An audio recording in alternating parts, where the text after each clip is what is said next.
Good morning, good afternoon, good evening to all of our friends and members. We are so happy to welcome you. My name is Liz England. I'm the founder of the TESOL International Association Professional Learning Network on Career Path Development. Today we have an absolutely fantastic presentation for you on our webinar series. We are welcoming our colleague Anna Marie, who's from Arizona, Linda Chu, our moderator and organizer of these events on the TESOL webinar series 2022. Linda Chu is there in Arizona too, along with Anna Marie Trester, who will be our speaker today. Thank you all for coming. We are in a very complex period in history. I went last night in my little town in Winchester, Virginia, to a vigil that was held, interfaith vigil for Ukraine. And I invite us all to send our very best wishes for peace in Ukraine, where many of us have been, and where we have many English teachers. You turn on CNN, you see these people in Ukraine speaking English. It's our field in Ukraine that have made that happen. I have not myself, but many people I know have lived in Ukraine and loved their time there. Our hearts go out to the people who are so brave and working so hard. It's a story, and our topic today is on stories. Some of our stories are life-changing ones, and others are not. Others are more mundane, day-to-day. I am so happy that we're addressing that topic in TESOL Career Path Development. Wherever you are on your TESOL career path, I'm so happy to welcome you today. Turn it over now to Linda, who's going to say a few words of introduction of our speaker. Linda, over to you. Absolutely. Thank you so much, Liz. And thanks to Anna Marie and to everyone who is joining us. We're so happy to have you. As Liz said, this webinar we have all been really looking forward to. And so I would like to just say a few words about Dr. Anna Marie Trester. She is a career linguist and storyteller, and her research and practical interests center around language of work and career, which I find very interesting. She received her MA in linguistics from New York University and her PhD from Georgetown. And she is also an accomplished author. She's published in several journals and has published several books. And as you know, today is our first book raffle. And so we are also very excited about that. And stick around until the end. We'll have a little quiz about the workshop, and someone is going to win one of Anna Marie's books. So we're very happy about that. So without further ado, I will turn it over to Anna Marie, who is eagerly awaiting telling us ideas about storytelling.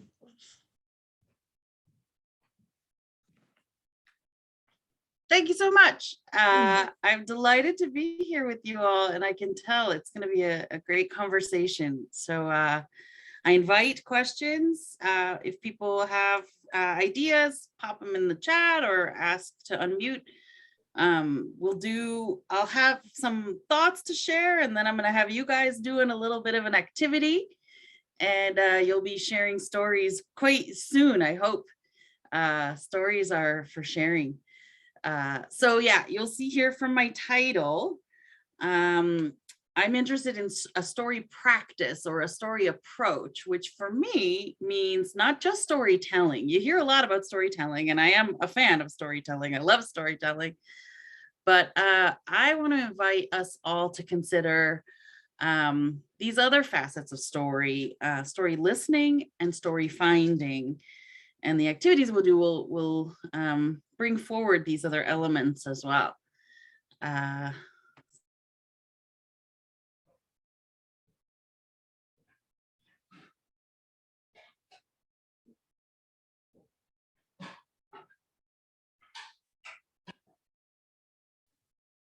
Anna, you're muted.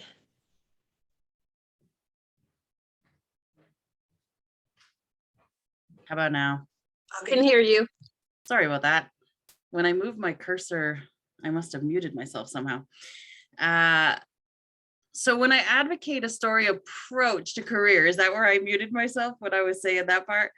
What I'm talking about is becoming more aware of the stories that you are telling, but the stories also that are being told, the stories that surround you, the stories that happen, and if you're not paying attention, might totally evanesce and disappear. Liz was alluding to that when she was talking about, cultivating story as a professional development skill. And this is what I'm, everyday stories, little stories are what get me really excited. Something that you may not even notice if you weren't paying attention, and you most certainly would have forgotten. So I will kick things off with a story, of course. So this is a story from a colleague of mine. He's a sound engineer, and he showed up one day to record. He went to the company headquarters. He was going to be the sound engineer for an in-office training that was going to be happening. And he showed up and put his recording equipment in place and started to think about recording, and realized that the air conditioner was so loud in this building that you weren't going to be able to hear a thing, right? So he says, can we turn off the air conditioning? And they, oh no, we can't turn off the air conditioning. It's a building wide system. We couldn't do that, can't do that. And Bill realizes he's not going to be able to get a recording. Like, he's not going to be able to do his job. Like, the whole shoot is going to be ruined unless he figures something out. So he's I don't know if people know the TV show MacGyver. This was from the 1980s, I think, in the States here. He MacGyvered a solution where he found some he saw there was a Coke machine. He vended himself a couple cold Cokes, and he found some duct tape, which every sound engineer has handfuls of at the ready. And he duct taped these cold Coke cans close to the sensors in this room. So the room sensors suddenly thought, wow, it's way too cold in that room. We have to shut off the air conditioner in that room. Shut off the air conditioner in the room. They got their recording. They saved the day. Bill saved the day. And because he was working with me as his story coach, he remembered that story, and now he shares that story. So I want to know, what do you know about Bill from hearing that story? You can pop it in the chat or pop off mic. What did you learn about him? Creative, thinks on his feet. He's inventive. Yeah, I think I am too. I'm a little bit in love with Bill. His wife knows that. It's okay. He's a MacGyver. He's proactive. He's super cool. Yeah. And because he became aware of how this story shows all these things, he doesn't have to tell you, I'm a creative, collaborative problem solver, right? He just has to tell this story. So can you think about some of the places where he might share this story? What would be a place to tell a story like this about yourself in an interview, right? Much more interesting in a job interview.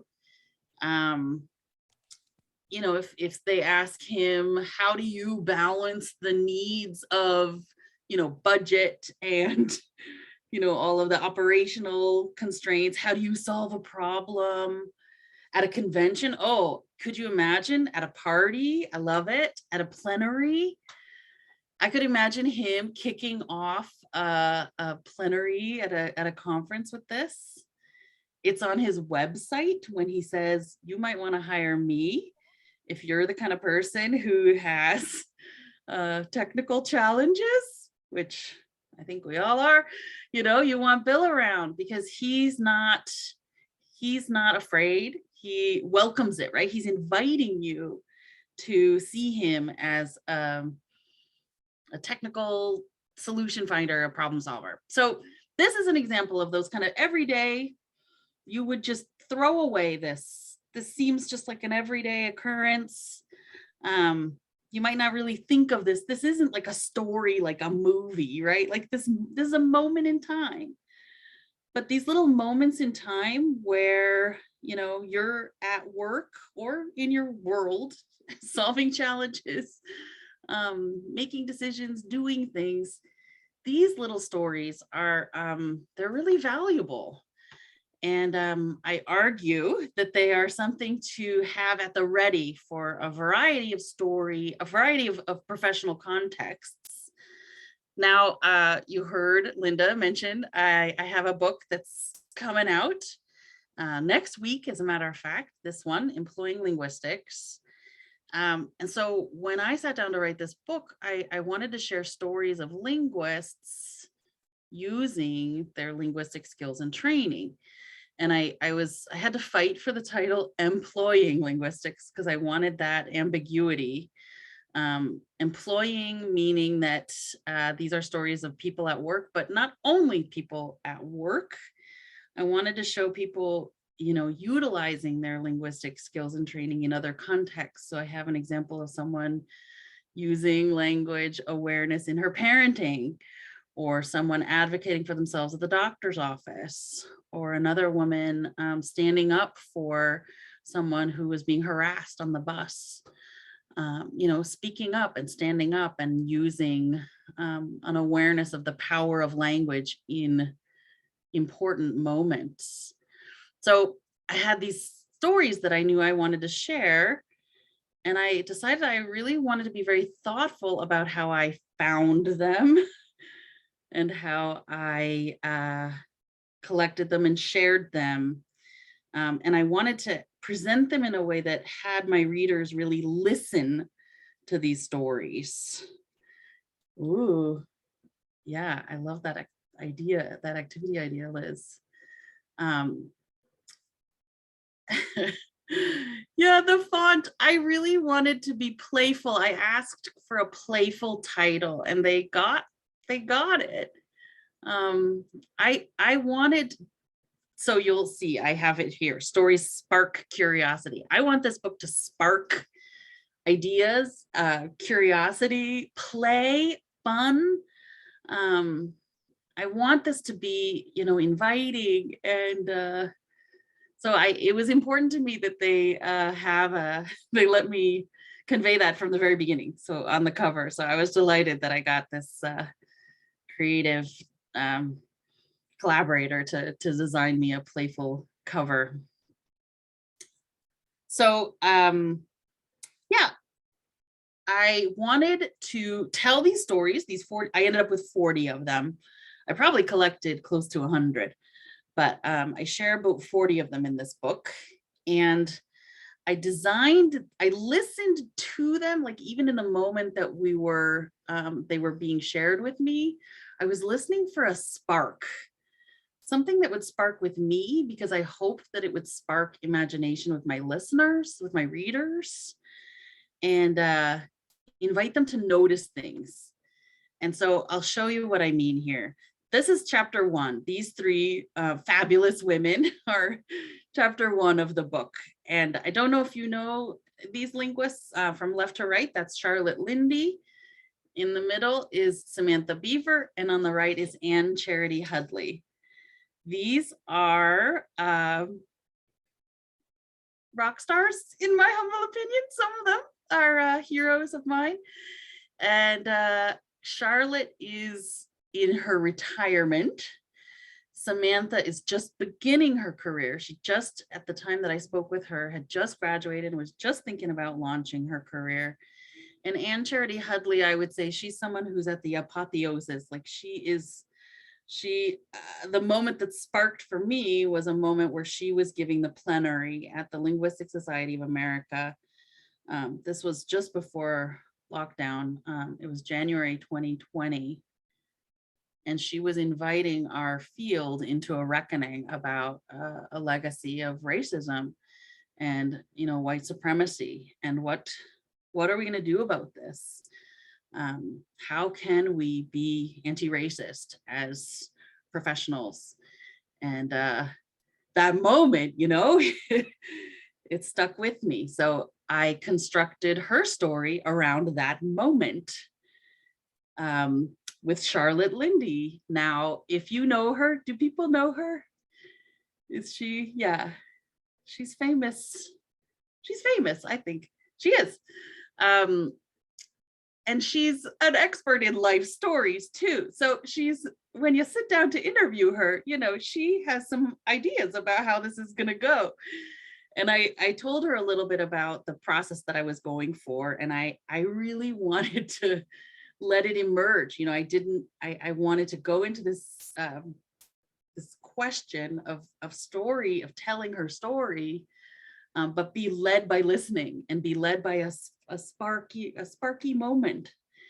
And the moment I started her story with was not the moment that she chose, but she decided to go along with the process and join in.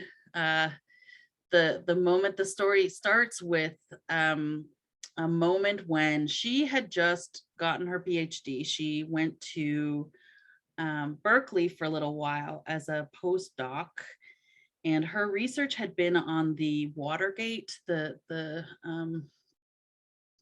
tapes, and so when Richard Nixon was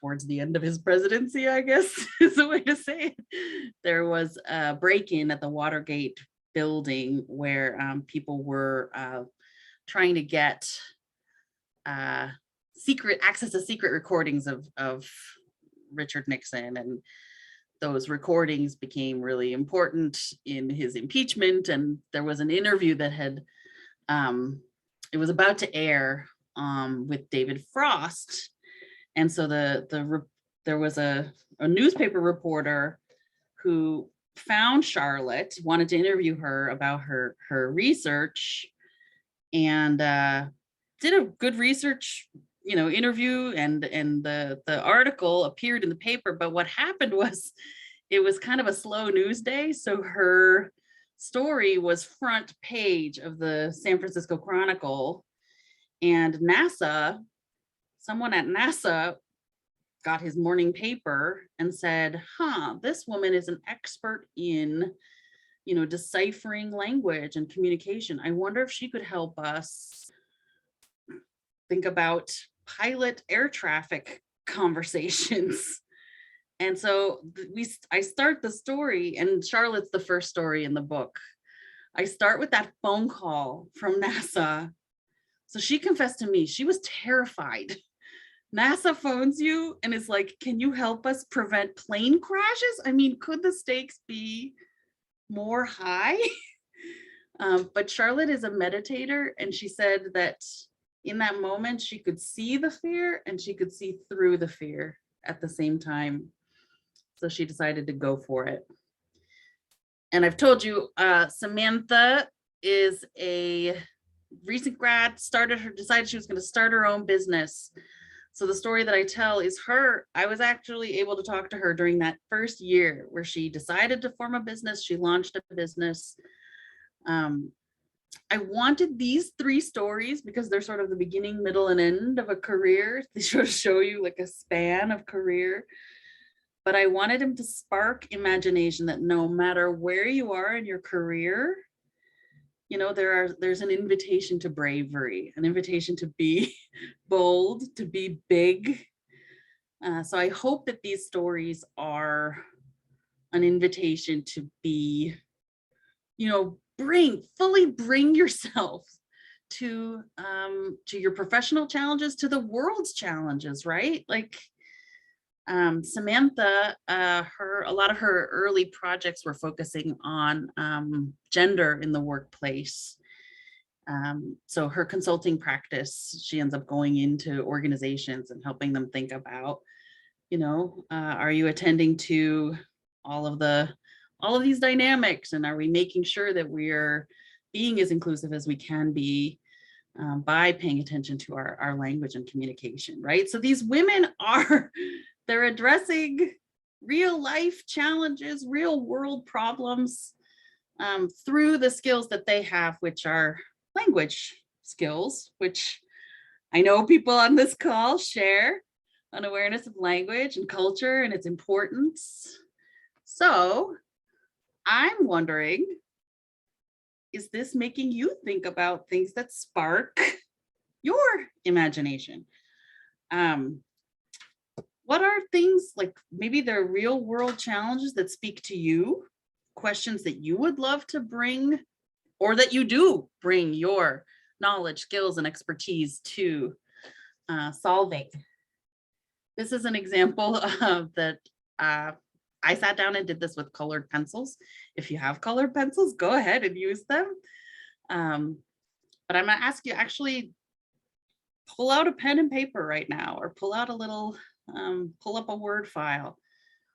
Jot down a couple ideas. What was a problem that you solved at work or in your life? Or what was a big moment? I call all of these things sparks. So sparks can be challenges you're drawn to, projects and tasks that you find that you incline towards, like when you wake up in the morning and well, before you even have your coffee, what are you thinking about? Do you open your computer? Do you look to the news? What do you choose when you can choose to do something first? What do you do first? What kind of clues are there as to what, sparks your imagination? Maybe other people have told you about, you really come alive when you talk about, civic history. I don't know. I don't know what your sparks are. I'm curious to hear about them. What people, what organizations inspire you? What are they working on, and why does that make you come alive? So what are some tools? I'm going to stop talking for just a minute. I'll set a timer. Just jot down some of these sparks. You can do like I did, if you like, kind of draw connections, see how they're connected. These are some people and some institutions and some ideas that I sort of was thinking about how they might interrelate, but jot down some of your sparks.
If you're struggling to remember, a technique I like is listing. Just start listing maybe countries you've worked in, people you've worked with.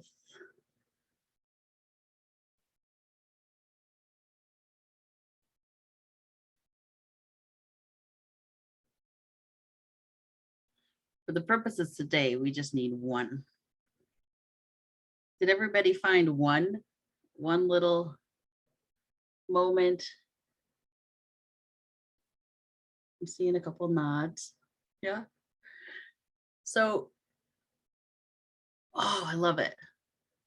Erica shares pronunciation, making it easier for people to visualize language, making connections between sounds they already make, but might not be familiar with. Gracias, to help people learn the.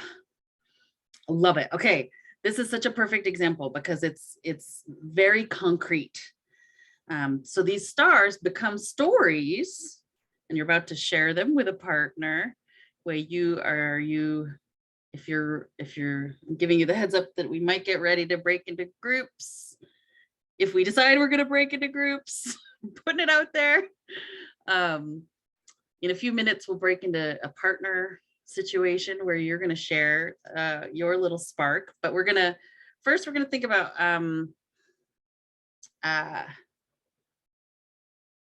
all right, so find something. If you haven't decided which spark yet, find something in your little list. I think it's fun to play with one if there's one that you hadn't thought about in a while, or it sort of popped out at you, surprised you when you started making your list, like, why am I interested in, Erica, it sounds like you knew that you were interested in pronunciation, but maybe not, maybe that surprised you. Creating a YouTube video. Excellent. Okay, so these are specific moments. I love it. This is what we want to work with. We want to work with specific moments. Now, a spark becomes a story when you build one way, I guess, that a spark can become a story is to build it out in this specific way. This is the model that I want to play with today. So you'll notice these are kind of, they're tasks. These moments, when we zeroed in on these moments, creating a YouTube video, right? That's a task, or, teaching pronunciation. So you want to take that task. Do you need to set it up a little bit by saying, why or where, or, when you would be? So say for that example, pronunciation, maybe you need to tell us, when I'm teaching, such and such a course, we come to a lesson where we talk about pronunciation. That's the task. The action is where you're showing yourself at, like, doing that thing. So like that was Bill duct taping up the cans of soda. That was the action that he decided to take. But the real magic here is the R in your storytelling. If you want to use stories to show how you come alive in work and other contexts, it's the R. So what happened because of, the way, Erica, the way that you teach people pronunciation and get them aware of the, what happens then? Like, and this can be something that does actually happen, or it could be something that you imagine could happen. Maybe that makes them better able to, get a higher score in a language assessment context. Or maybe you told somebody has told you about a movie that helped them enjoy, or I don't know what the results are. But R is what you guys are going to be paying attention for when you get into your pairs. Awesome. And this can be, an R can be something that doesn't happen because of the work that you do. Something that does happen or something that doesn't happen. In this case, not having to repeat themselves is something that doesn't happen as a result of this action that you took. So could we put people in pairs? 5 minutes, does that sound good? Just a quick, these don't have to be fully fleshed out stories, but share an idea that this moment that you're thinking about, and maybe an idea that you have about how that has a result, how that had a result, could have a result. I'm talking about stories at work. So the reason you're talking about results is you want to show that you accomplish things. So I'll pop in after we've been in the breakout room for 2.5 minutes to switch. But the listener, your special job as listener is to help pay attention to that R. Can you help them think about the R? All right, jump in, play with stories. See you in 5 minutes.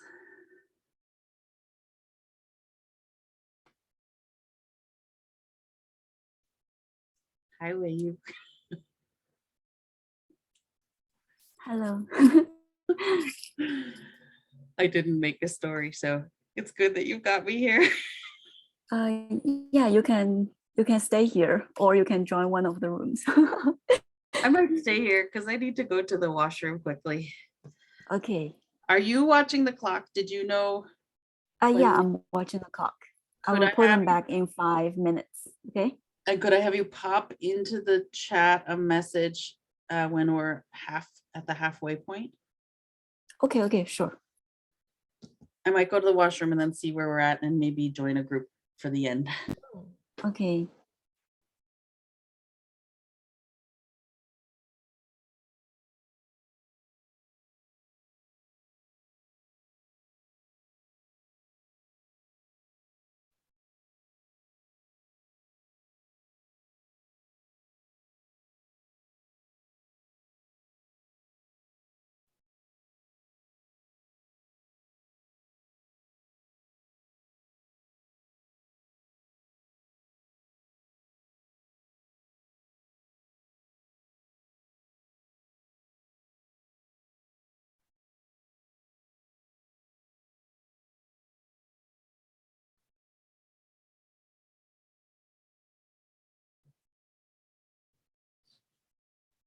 All right.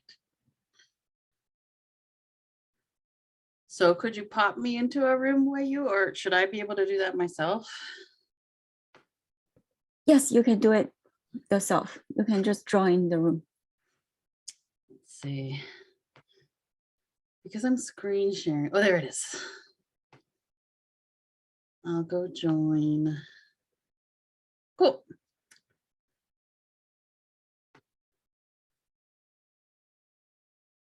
I'll join this room.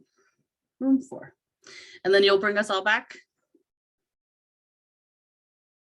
Yes, I will do that. Thank you. Okay, see you soon.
Okay, everybody. Was that I was quick, I'm sure somebody did everybody have a chance to share at least a little bit? Awesome. Well, I would love to hear how that went. You know, what did we, am I still screen sharing? Are you still seeing my slides? No. So I have a slide that says, how did that go? Because I want to know how that went. And I will find it if somebody's willing to share.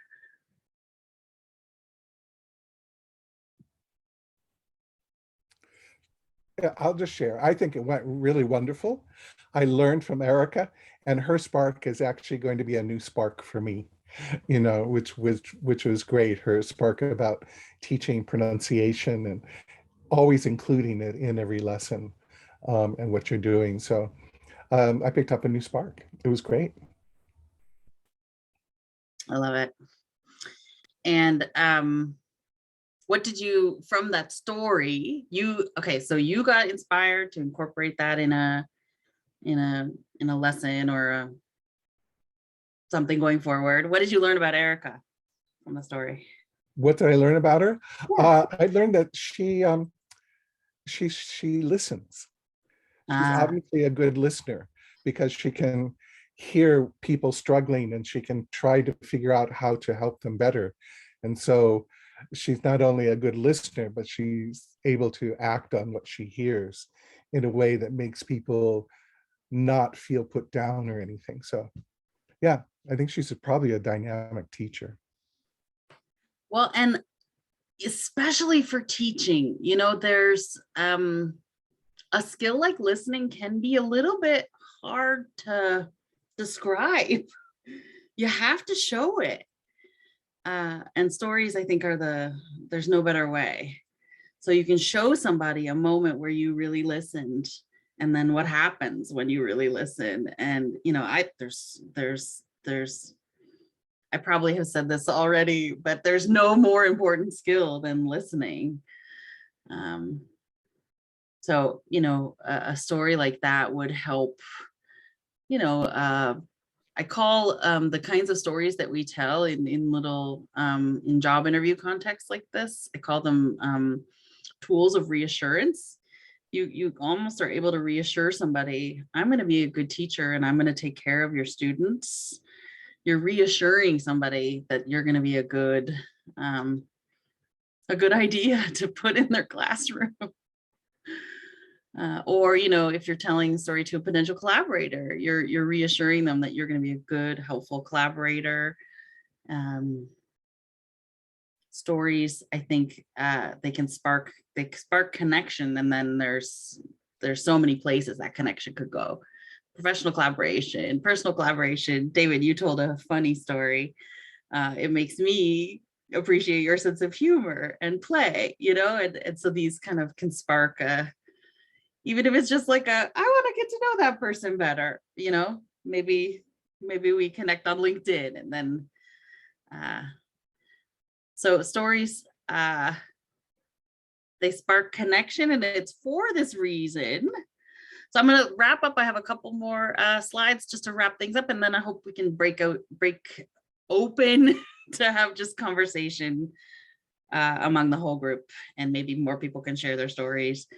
But I just want to leave you with this idea that it's good to have a pocket full of stories. So I call these pocket examples, because if you're imagining you're getting ready for writing a cover letter, or you're getting ready for a job fair, or, you know, you're going to be giving a conference presentation.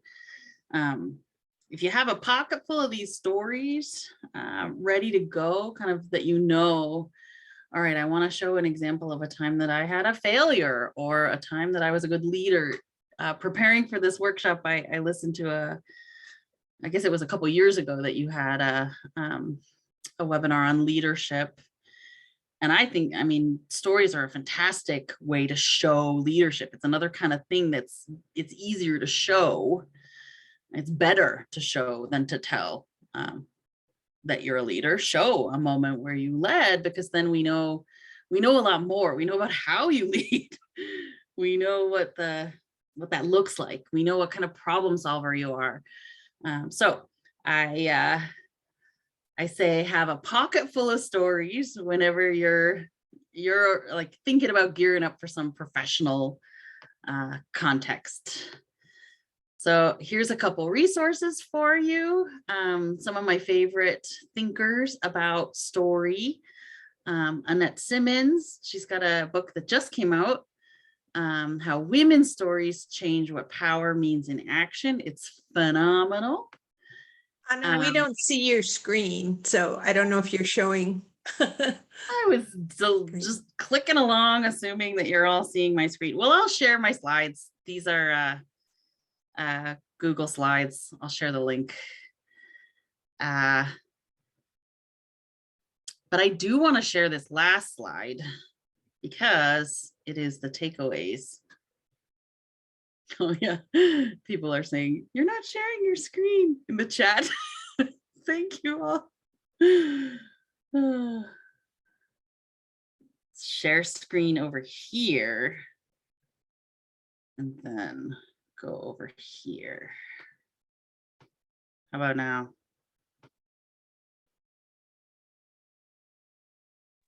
Not yet. Still no. Share screen. For real this time, Zoom. And now it is. Okay. So this is my pocket example. The visual for the pocket example, stories on top of a pocket. Here's Annette Simmons' new book. These guys anecdote, they're in Australia. They have a ton of resources up on their website about storytelling. And one of the things I love is they have resources for how to make a story bank.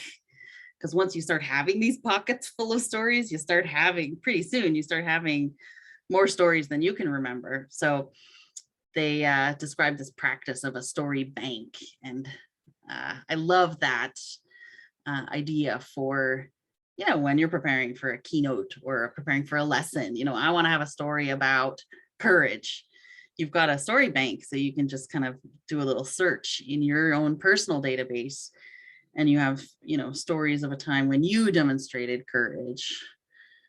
It's sort of a correlate to the kinds of story, you know, resources that you might find for folk stories or myths. You know, the indexing that people do for that kind of storytelling. So these are my parting thoughts. We've had hopefully a glimpse at how stories do things. So when you think about how stories do things, make sure they're doing what you want them to do. You know, if you're wanting to share a story that shows that you're a compassionate person, find stories that illuminate those moments. So STAR is a tool for helping make sure your stories are doing what you want them to do. Make sure they're pointing your listener towards the results that you're trying to showcase. And I think that this practice, I hope that this practice makes you more aware of the stories that are around you every day, all the time. You know, there's a writer that I love. His name is Matthew Dix. He talks about homework for life that he wishes everybody would do, which is at the end of the day, just jot down what was the most story-worthy moment today. So if you start, you know, just reflecting on your life that way, he talks about how that kind of brings you into a better awareness of, you know, even stories as they're unfolding, making sure they go the way you want them to go. I talk about stories as tools for listening and I'm sorry, tools for noticing. And and listening, and maybe they make you listen to yourself better. They make you listen to your life as it's happening. And, you know, remembering that, you know, we're all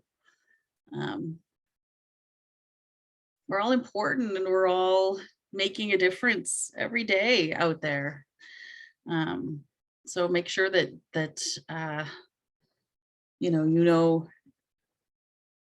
you can bring that choice and that awareness to the stories that you share and the stories that you tell, the stories that you write, the stories that you make.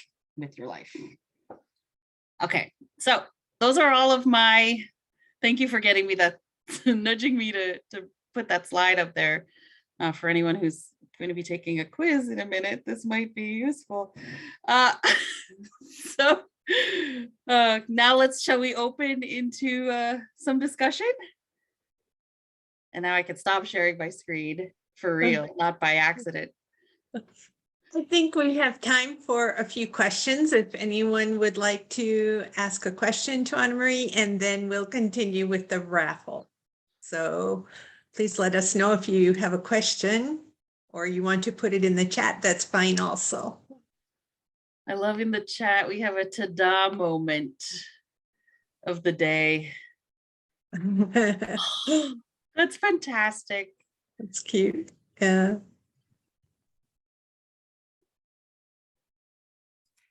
Anna, thank you for your presentation. I'm just wondering if you can explain the situation, task, action, and result again. I mean, to a certain extent, I understand, but then I'm still a little bit confused. Is it like a structure of the story, or is it about the result about storytelling? So it's both. Thank you for that question. And I guess I really want to thank you for the question, because it reminds me to say this is just one way to think about storytelling. But this way of storytelling encourages you to remember to take a story through to its result, to its consequence. Those kinds of stories are particularly important when you're storytelling at work, which was the theme of today's discussion, because sometimes, especially teachers, I am a teacher too, so I know from practice, we talk about a moment that happened in the classroom and we richly describe the situation and the task and the action that happened. You know, I'm thinking about an example. Somebody was talking about, you know, she heard something that made her realize this was a moment of real cross-cultural misunderstanding, and she had been through a training recently. So because she recognized that moment, she stopped the lesson plan. She stopped to say, okay, we need to pay attention to this moment that just happened in this classroom. And she got them into groups and she got them thinking around a particular, you know, she described in rich detail the prompt that she gave them. She put them in and then her story ended. And you're like, but what happened? What happened then? We get caught up in our own stories if we forget to say what the R was. So I like that model because it's right there, like the R. You can't forget it. It's ironic. The so what, right? The so what people make. Yeah, exactly. Yeah. I had to laugh because when I was in the process of peer review for this book, I mean, I'm talking about STAR and saying how important the R is, and I alluded to it at the beginning. One of the stories in the book talks about a woman who stood up to someone who was harassing someone on her bus. She was on her bus commuting to work, and she heard hate speech, and she, you know, as she shared the story with me, she said, you know, she drew upon her training, her awareness of the importance of language, and that words really wound. And so she stood up and she said, you know, we don't talk to people like that in this society. But as I told her story, I forgot to tell the R. I forgot to include it too. I told the story of how she stood up and then forgot to include what happened as a result. So as a result of her speaking up, this person quieted down, and the commuters, you know, she said she was left with a feeling, she was very stirred up afterwards, you know, and the result in her body wasn't the one that she necessarily would have wanted, but she was glad that she stood up, and she could see that other passengers kind of took in what happened, and hopefully maybe it made them a little bit more aware. And, you know, she protected somebody who was in that moment a target.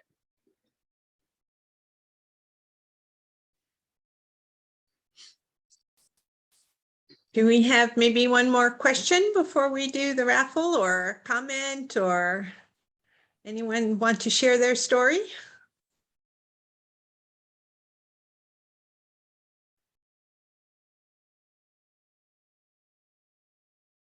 Okay, if not, then maybe we can go on to the raffle. Wei Yu? Okay, I will share my screen first. Okay, thank Just you. one moment. Exciting. Can you see it? No. Yes. Okay, please go to slido.com and enter the event code. We have 5 questions. Please, you will be judged both on correctness and speed. So you need to do it really quick.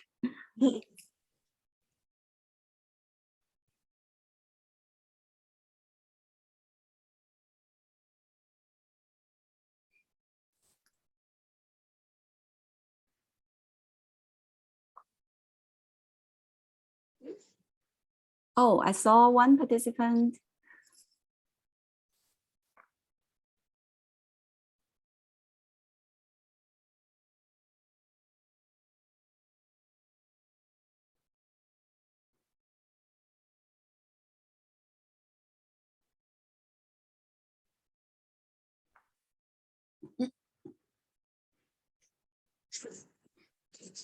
I just wanted to play along.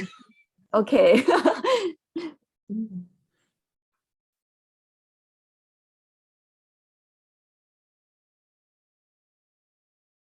I think we still have 2 participants not join.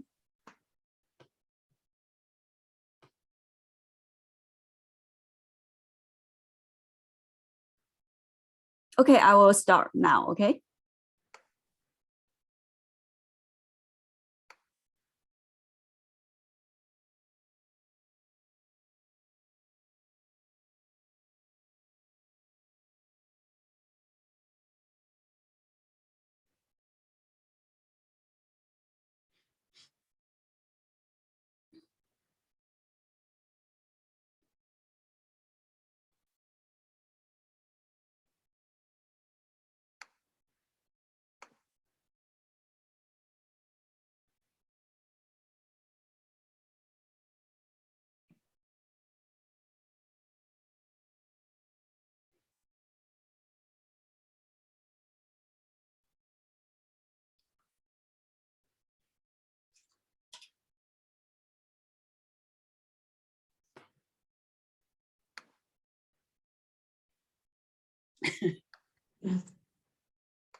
Oh, we have a winner, Yay, Erica. Erica.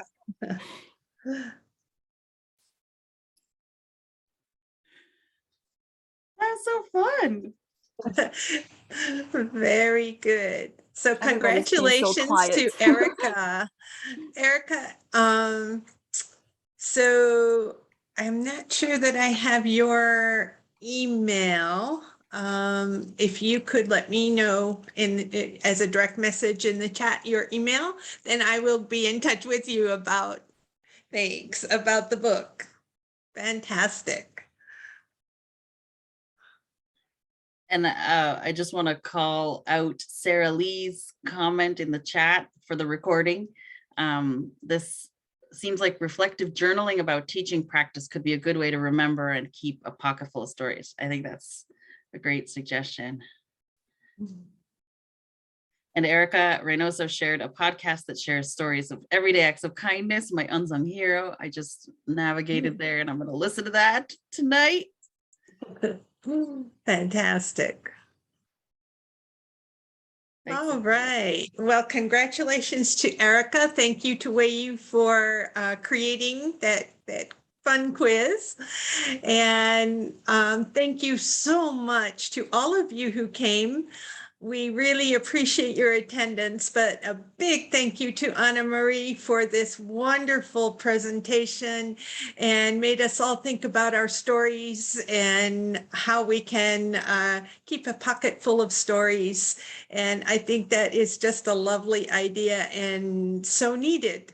Really, it's something that you can use professionally and, you know, in other ways in your life. So I love it. I love the idea. And I think we all can go home and think about things like that we will. So we'll be ready the next time for you, Anna Marie. I love it. Thank you for sharing your background and your stories. And it was just wonderful. We really appreciate it. Thank you. And just before we go, I want to make a quick announcement. I see some people are leaving, but we do have it's a TESOL, pre-TESOL CPD webinar coming on March 14th at 7 p.m. Eastern time. You can watch for the announcement, but it is for those who are presenting at TESOL. They're going to give just like a 5-minute presentation about what they will present and where and when. And so you can get maybe some details if you're attending TESOL either at the conference or online. So please join us for that. So it should be very interesting. We'll have a handful of speakers who will talk about that. And then we also posted something if you're interested. TESOL CPD is, of course, standing behind the teachers in Ukraine. And if anyone would like to get involved in that, take a look once again at our site. I've already posted something, but we'll repost. And hopefully we'll be able to connect with some Ukrainian teachers and get something going with that and show some support for them. Okay, so thank you so much to all of you for your great participation today and for welcoming Anna's ideas. We appreciate it. Thanks. Hope to see you soon. Thank you, Anna Marie. Thank you.